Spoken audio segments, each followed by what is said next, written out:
It's Canal Day, a day that we had been waiting for about 3 weeks.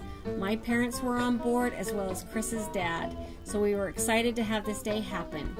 Our pilot got on board at 4 a.m. in the morning, so that meant that we were looking at a pretty long day, but we were all excited.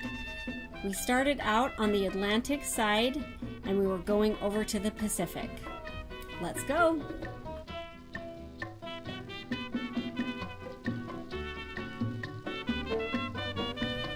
When you start out on the Atlantic side in the canal, the first 3 set of locks are pretty close together. They close the big doors and then you are raised up into the locks. You think you're going to get pushed out once they open the locks, like a Disneyland ride, but that really isn't how it is. It's pretty soft. Here comes the water rushing into the first lock. This first lock was pretty turbulent, and it took Chris, our captain, quite a bit of work to keep the boat from rocking quite a bit. There were 3 boats that were tied together, so when you meet with a lot of turbulence, that can be kind of a problem. A lot of balancing at that point.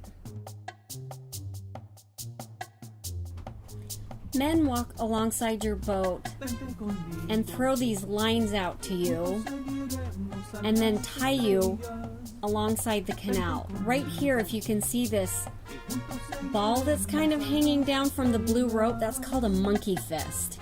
They've been known to break solar panels and even sometimes window hatches, but we were lucky. Nothing broken on our boat. All day long, these people walk along the canal while they hold the ropes tied to the sides of the canal and tied to your boat. It moves pretty quickly and pretty smoothly all day long. Something that our family didn't know before we came to the canal was that there's a large lake that separates the locks from each other. The first 3 raise you up into the lake, and then there's roughly 23 miles in between the other locks into the Pacific. Welcome. A man was standing right there and he was waving and saying, "Welcome, welcome, and have a wonderful time," which we thought was very friendly. This is us entering the lake. It's a beautiful lake. It was surprisingly more beautiful than we had anticipated. The Smithsonian has a big research center here inside the lake. So it made for a very beautiful afternoon floating through this lake. We had lunch, fed our pilot, and just really enjoyed this beautiful float through the lake. So oftentimes you go through the locks and then you park overnight into this lake, but because our canal appointment was so early, we sailed right through the lake, and so that's what made it for such a long day. So later in the afternoon, we entered the last 3 locks. And we had a little friend tagging along behind us the whole way.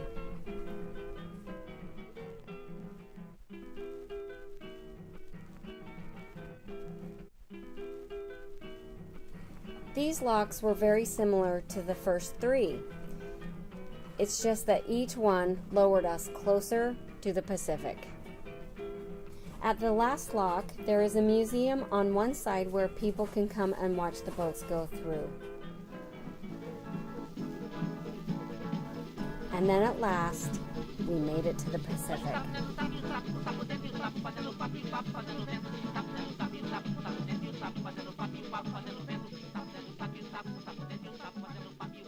That's all for now. Make sure to like, subscribe, and follow us at Sail Chasing Stars.